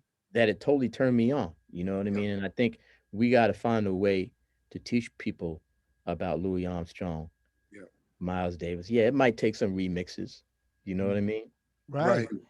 Because, you know, like Yeah. it's hard for us to watch a black and white movie these days. You know what I mean? It's hard for us to listen to some records that were on 78s because the sound quality is so far into our ears. You know what I mean? So we're gonna have to make some concessions Yeah. so that people can hear, young people can hear the value of Yeah. this stuff. You know? You know, there's a program, there's probably a program to be put together of music appreciation. And one way to do it is like this whole thing about sampled music is actually like play the records, you know what I mean? And then play the original records where the samples, where the breaks came from. Right. So That's a that great people idea. could hear, you know, they could hear Cold Sweat, or they could, you know, and they could hear the different versions. But in a positive way, so that we're not. But yeah, but it not ain't in a nothing but put some down old way. James Brown. Exactly. No? No, not in a lecture, not in a what you're doing is bad, Right. but in a way that's really educational. So, like mentioning Aerosmith, you know, I actually have an XM show that's on coming up called Information Overload. My first guest was Daryl McDaniels, and one of the things we Nice. talked about was Aerosmith, and I said, you know, the funny thing about it is Walk This Way, the Walk This Way break, DJs have been looping the Walk This Way, that had been going on for years. Mhm. Yeah, for years. I mean, one of the That's yeah. been going on for years. Yeah. So I was like, y'all brought Aerosmith back. Totally. Absolutely. No, Yeah. they're Absolutely. very vocal. They're very vocal about the fact that their career and the trajectory of their career changed forever because of that. You know, I'm thinking, Marcus, you just made me think of something. You know, the show The Simpsons has an unbelievable thing where they show the jazz station in the show, Yeah. and it says jazz. 37 people can't be wrong. It's literally, you know, I'm really tight with Darthon Kirk. That's Rahsaan Roland Kirk's widow. And I don't think folks would know this, but she ran WBGO in Newark for years. And every time I spoke to Darthon about the station, I would say, give me a show. And she'd go, I'm not giving you a show. You have no pedigree in jazz. And I would say, please give me a show because every one of your DJs makes me hate jazz in a way I can't even explain. Wow. When you think of someone playing that music, and it's almost like this instant treatment of like, you know, when you listen to classical stations and it's like, that was Mozart's 75th, you know, featuring, yeah, you know, when you hear McCoy Tyner on, right. And they're both, Vernon and Marcus, man, you guys are spot on. There is a way to teach and educate people about the music of jazz and the Harlem Renaissance and the entire 20th century Black musical experience in such an entertaining way. I mean, like, Louis Armstrong is just as, because it's entertaining. yeah, I mean, It is entertaining. It's very entertaining. yeah, a groundbreaking individual. He's way more hardcore than Sid Vicious. Incredible. Yeah, I mean, way more. Yo, have you seen the movie? This is out now on Judas and the Black Messiah. Yeah. You hear the Rahsaan Roland Kirk drop, dude? Tear, man. Yeah. It's Marcus, did you guys watch it? Did you guys watch it yet? Have you seen it yet? I'm gonna watch it tonight. I'm gonna watch it tonight. No, you have to see. No. You. Oh my Layla, God. you saw it yet? Layla, you saw it yet? I have not seen it, but my father was the musical director for Fred Hampton's funeral. Wow. Oh my God. Thank you, everybody. This has been a great time. I'm doing Layla. I'm doing a screening at my house on Friday night of the Black Messiah thing. Oh, great. She's going to show up in a hazmat suit, Brian. This is not hanging out time, Brian. What I want to say is this real quick. I watched Judas and the Black Messiah 2 nights ago. And in the very first scene, I don't want to ruin anything, But when Mm-mm. Inflated Hotel. Tear drops, and it's to Mark Isham and Craig Harris's credit, that is not the original record. That is not Rasan. The beauty of it is that it's 3 saxophonists recreating Rasan, a thing he did on It's his so clear. Wow. I was blown away because it's Barry sax. It's not 2 tenors and a manzello. And when I heard it, I started crying because Oh, yeah. it made me think of my dad. And my dad, to his dying day, said Rasan is a civil rights icon and his music is going to be important for hundreds of years. And to see it used in that context, I was like, I just thought of my dad, and I watched the scene 5 times, and then I watched the movie as he started. It's incredible. It's really important that. Wow. That, I mean, there is a really great show. Sorry, I'm not exuberant enough. Sorry. Yeah, Come out of your shell, Adam. Yeah. there's a great show on KJazz. A dear friend who's also an educator. He's the director of the Herbie Hancock Institute out of UCLA. Oh, Mhm. of course. It's called Excursions, and he plays a sample. He'll play the full length of Ron Carter, and then he'll play Tribe Called Quest sample of the Ron Carter loop, and then he'll interview Ron Carter or whoever, right? The Quincy Jones sample in the Far Side. I mean, he goes through but the way Dan Seif breaks it down is really, really brilliant. And Dan is a good friend. yeah, I know Dan through Khalil. yes, and he's and he's also a bass player, a musician, so he knows how to articulate that and to give it that insight for someone who doesn't know one art form or the other. Say you're a hip hop head, but now you need to know how, why that was picked or what, Well, but every city needs a Dan. Every city. right, every city needs a Dan. Yeah. That's like a probably exportable. I mean, that's something that could probably be a packaged and exportable to schools as a school kind of program. Exactly. Or as a Zoom kind of program. Yeah. You know what I mean? Oh, yeah. I would volunteer for one. I'm doing one. I'm doing a couple podcasts where I try to connect the records of the moment or the time to the social things that were happening at the time. That's one thing I'm doing. Like right now, I got a podcast where, don't laugh, y'all, but I'm telling you, I'm doing this because it's fun. I got one where they tell us don't like, laugh. I want Okay. to talk. I was like, I'm gonna tackle misogyny in the early 70s, right? So all my records that I chose are the most misogynistic records ever, and it's crazy. But I'm gonna give you some titles, and you be like, "Holy shit! I didn't realize." I Gotcha, Joe Tex. Okay, that's Whoa. But you got away now, didn't you? Okay. Give it here. Come on. Yeah. now. Don't say nothing. Just give Don't it. say nothing. Just give it. But then I counter it Raping. with women's like feminism type records. Like it's your thing. You know what I'm saying? So I try, and it's the same year. It's the same years, 72, 73. But I do a podcast where I'm doing records like that. Right. And I try to connect it to the social part of it. And try to get You gotta play the Millie Jackson records. You ain't nobody got. There you go. You got to Come on, draw. bring You ain't them got to in. watch. Come on. You ain't got to watch nobody's funky draws but your own. Oh my I God. love There you go. That's so great.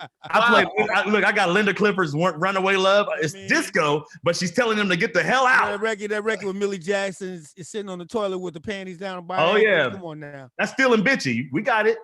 You know what I mean?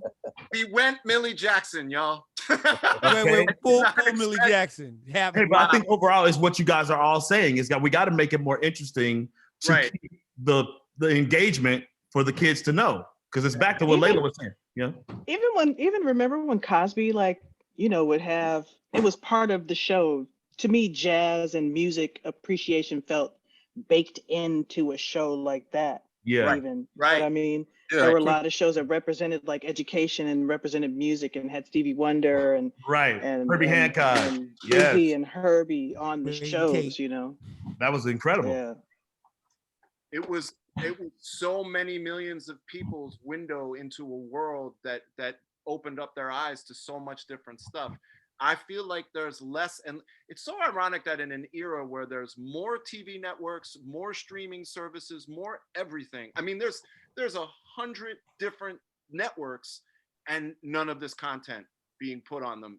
That speaks to Marcus's earlier comment about it's a cultural thing. It's a capitalistic cultural phenomenon. I was thinking of artists. I spent a lot of time out of the United States working with artists.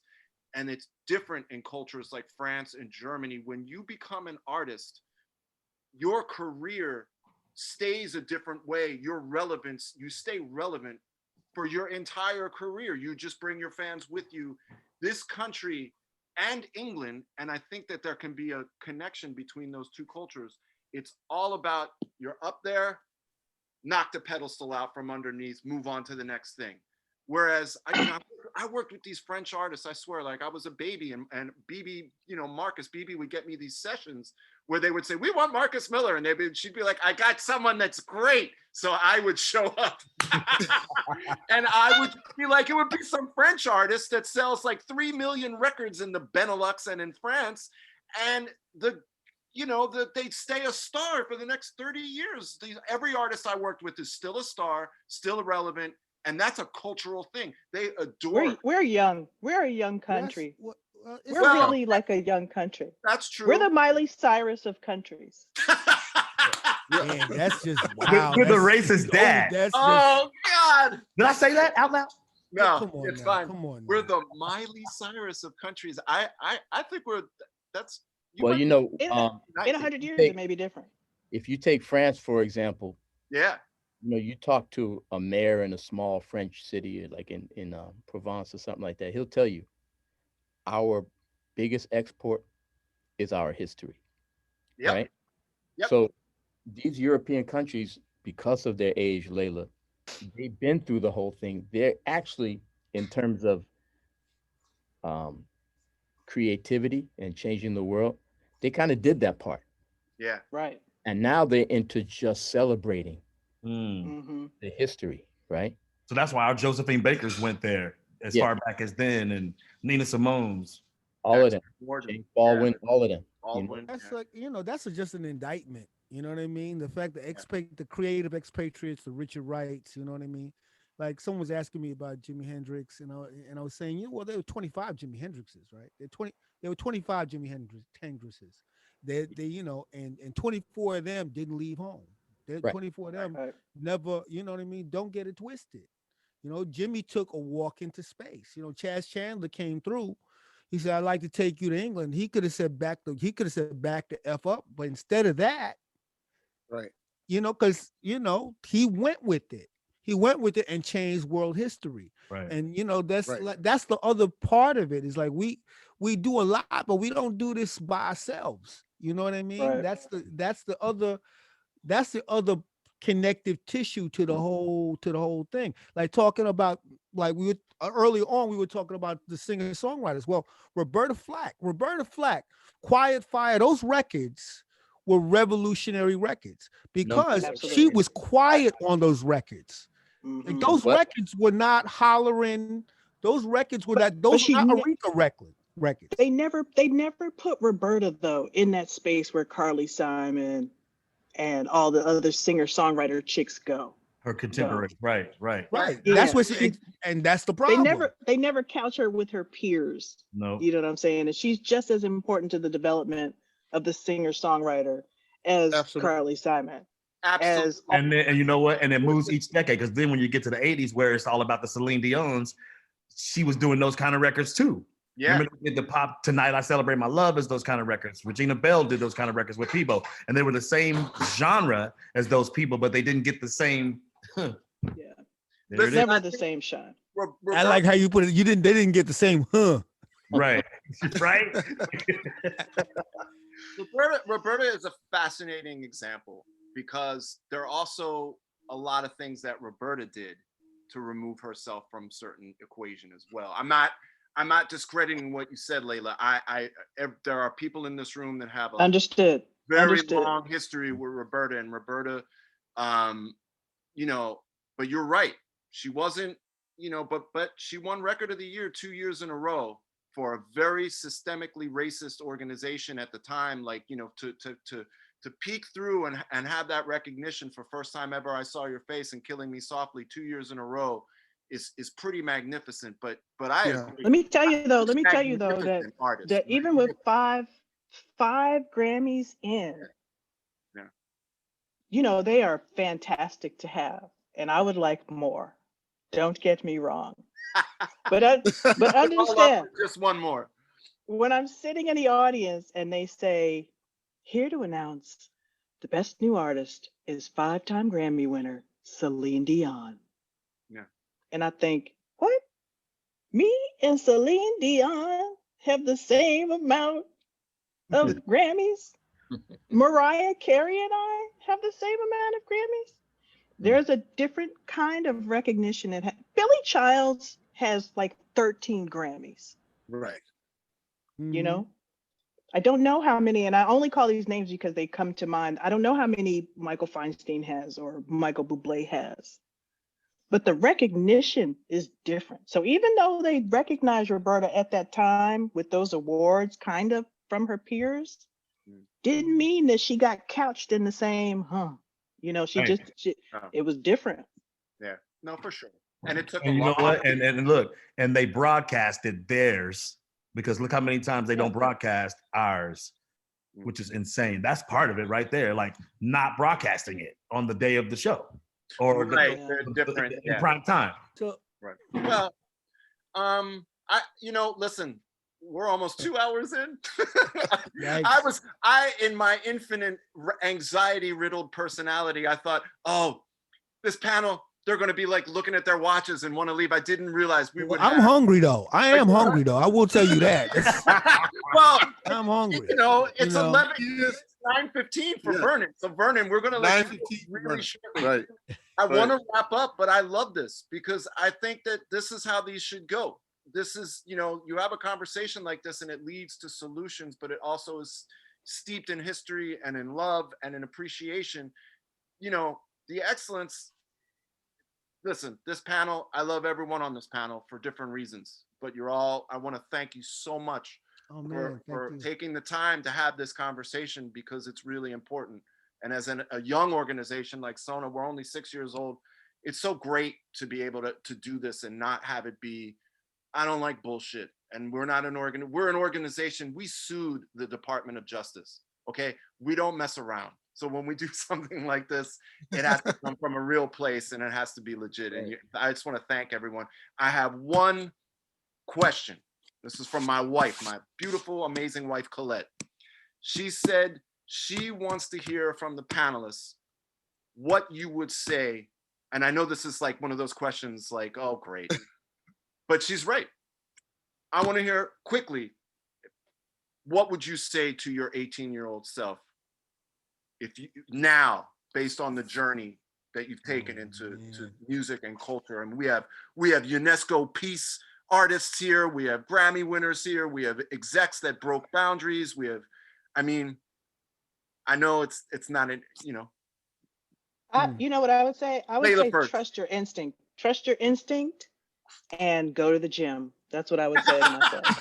I would I've toured with Marcus. Marcus lives on a treadmill and lifting weights, so you're not allowed to Listen, say that, Mark. no, Marcus was the person that told me you got to stay well, because every time I travel with them, I'm sick. Literally, Marcus, I have not had a cold in over a year right now with these masks. I promise not to get sick.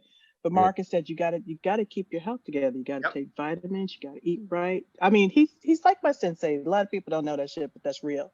Well, But I would tell myself, particularly as an 18-year-old woman in this business, trust your instinct, because there are a lot of people standing around you telling you what they think you should be doing and what you should wear and what you look like and what records you should do and how you should sing on those records and how to sequence them when you make the record. And I would tell my 18-year-old self to trust my instinct. Brian, you're next. Financial literacy. Get into it. Learn the contracts. We all so often sign horrific contracts, and because we don't understand them, and then we don't try to, and then we don't know what to do with money when we get it. Most of us don't get second chances. I've been blessed to have about 3, 4, 5 chances. So that's so important. Financial literacy. That's what we don't get taught, along with all the other stuff we talked about today in our history and in our schools. We don't get taught financial literacy. And also, I agree, trust your instincts and believe that whatever it is you're bringing is important and it's not about what everybody else is doing. Because I remember being so young, always concerned about what everybody else was doing and not valuing what I was bringing. Great answer. Stephen? It would be to care less about the opinion of others when you're dealing with something creative. When you trust in your instinct enough to know that you don't need anyone else to sign off, and to stay by that. Someone very famous, I won't name the person, very famous, once told me when I was 16. Ethel Merman. Sorry. and it wasn't Mr. Sorry. No, it's okay. It's a tick. It's my Jewish Tourette's. Go on. No, it's all right. No, and it wasn't Mr. D. It wasn't Sammy. That life is easy when you don't give a fuck. And what he meant by that is to do what you do. Do you trust yourself and care less about you pleasing others? Good. Thank you. I needed that on today. You don't even know. Thank you. God bless your heart. Vernon? What, me? Yeah. Oh, Yeah. dude, I just started playing piano back then. Wow. I wish I'd, as painful as that process would have been and crazy. I wish I'd have. You mean in addition to guitar? In addition to guitar, I would have. I wish I could play any stringed instrument whatsoever. Yeah, me, it would be piano and cello. Formal education. Wait a minute, I play piano. That's a string instrument. Yes. I need to play guitar. That's what I'm trying to say. I wish I could play guitar. Hey man, it's one fret at a time, baby. My God. Mark, hammer on and pull off. All right, Marcus. Let's end this meeting on a high note. No pressure. Your turn, Marcus. Let's see, 18 years old. Don't buy that 73 Monte Carlo.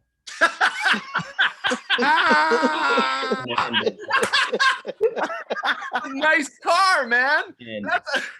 And maybe bypass the Jerry curl portion of your life. Oh, Yeah. Marcus's tail. Well, it wasn't a Jerry curl, it was an S curl, and remember. it's actually very, very nice. I was gonna say you got an S curl. You didn't have a Jerry curl. You had an S curl. That's girl's popping. I had one.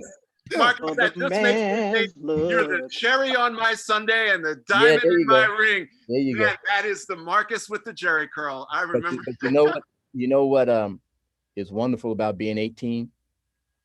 You don't know enough to get in your own way. You know what I mean? Yeah. And when I was 18, I was going completely on instinct, right? I'm like, you know what? I'm playing this thing with Roberta. I'm bored. I'm gonna play the whole thing with my thumb and see if I can not annoy anybody. You know what I mean? Right. And I remember Ralph McDonald, who I was really wanting to become part of his clique. His clique was Richard T. Eric Gale, Amen. right? It was Eric Gale. Dr. Eric Gale. Listen, and I wanted to be down. You know what I mean? So one day, Ralph, I walk in. I used to just show up unannounced because that's the stuff you can do when you're 18. Just show up at the studio, say, "Hey, man!" And he had some bass player in there playing old school. You know, with the bass where it sounded like a Motown bass. Yeah, know? the James Jamerson thing. Yep. James Jamerson, and he said, "That's what a real bass sound like, Marcus." Okay, I said, "I can do that." No, I was just Larry Gramming, you know what I mean? And I said, "Okay, let me figure out how to get that Jamerson sound. I don't have enough money to buy new strings like Jamerson strings. I got to figure out how to get my bass to sound like this." And I figured out a way to put my palm on the strings and do it. And that's the sound I use on all those Luther records. oh my God. Yeah. God. And so what it is that you just be brash, be ignorant, and just go. You know what I mean? Sooner or later, you're going to start learning enough things to go, oh, maybe that wasn't appropriate what I did there. You know what I mean? But you can get a lot done before you know better. That's what's up. Oh, Well, I will say never too much, never too much, never too much is still the song that gets me going more than any other song. That's the Hey, man, DJ, and you sang put that that- record on. It's a He rap. sang that a rap, baby. That's live. right. He sang that live. He was just standing right there. And So wait, Marcus. So that video clip that we all grew up watching, that was how many weeks later? the record was a hit. He said, "Luther, you need a video." You know what I mean? Got it. But we did it in the man. He was, and anything that he replaced, it was for like really minuscule reasons that we couldn't even hear. Like I don't like the quality of my breath before I sang the line. You know what I mean? That kind of genius. Yeah. Oh, and by the way, speaking of your genius, and I love your patience and complete utter simplicity on "Wait for Love." How Yeah. oh my God. Oh my God. See, I just appreciate just the, you know, Marcus, you know what I'm saying? There's got to be some course at Berkeley and or UCLA Yes. for all the music schools to teach you, because he's across so much of Black music and American music. Yeah. He's responsible for so many vibes. There are people that imitate him that don't even know it's him that they're imitating. Well, Leila, that was always the joke. Marcus and I would, you know, he'd say, "Oh, you sound like, you know, you're going to win the Marcus Miller Sound-Alike contest," and it was a compliment. I took it as like, "Oh man, don't sound like me." But the reality is, there are all these people that they tonally sound like they don't even him, but it's not there. But the key is, oh, go ahead, Leila. But wait, there are movies that sound like Marcus Miller might have scored them. Oh, there are records that sound like he might have produced. Like, he's across a lot of things. I mean, I'm just saying. I just like the discipline that he said he was slapping everything, right? But then you hear those other records and the subtlety. See, that speaks volumes to me about how you have to make that adjustment. That's also necessity to keep gigs. If you slap everything, That's a musician. you're fired really quickly. Right. Right.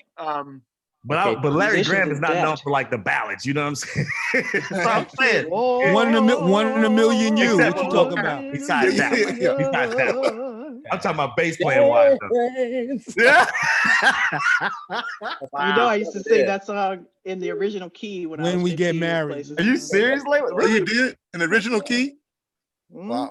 Marcus, you can see this as a preview for my podcast where we're gonna be talking about. You already got it. You got it. All right. Hey, Vernon. Yeah. Vernon, What's for dinner?